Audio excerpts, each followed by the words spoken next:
Sa mundo ng teknolohiya, walang limitasyon ang pangarap. Kahit na may mga pagsubok sa kalusugan, ang mahalaga ay ang patuloy na pag-asenso gamit ang ating isipan. Dito sa ating channel, pag-uusapan natin kung paano ang internet ay nagbibigay ng pag-asa sa bawat Pilipino, nasaan ka man, sa Cavite, sa Isabela, o sa buong mundo. Samahan niyo ako sa paglalakbay na ito tungo sa 2028, Manila ay nasa tropiko kasama ng buong Pilipinas. Tahimik ang gabi, ikaw lang at ang pagod mong isip. Ilaw ng monitor, parang bituin di umaalis.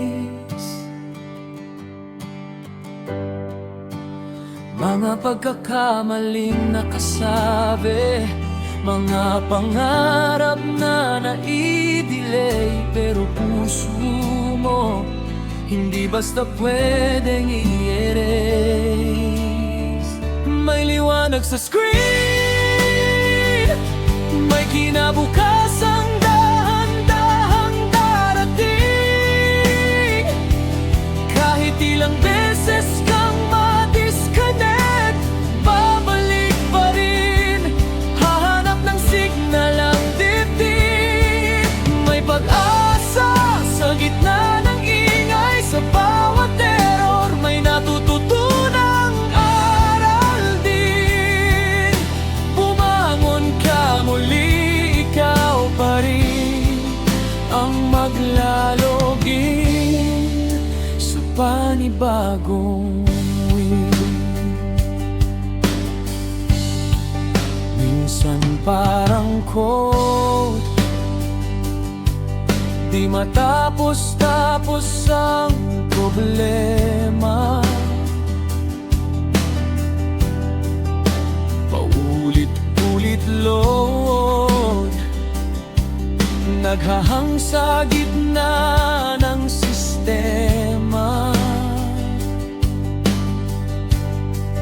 Pero sa likod ng lahat ng iyan, may batang naniniwala pa rin na balang araw matitrigger din ang iyong daigdig na dasal. May liwanag sa screen, may kinabukasang dahan-dahang darating. Kahit ilang beses kang ma-disconnect, babalik pa rin, hahanap ng signal ang dibdib.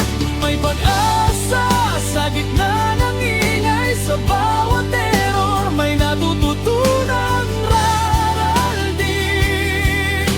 Bumangon ka muli, ikaw pa rin ang maglalogin sa panibagong win. Ka lang user sa mundong ito, ikaw ang author ng kwento mo.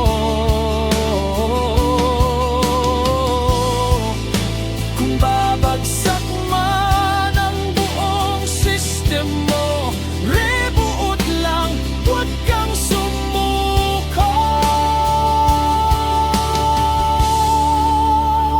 May liwanag sa screen, may kinabukasan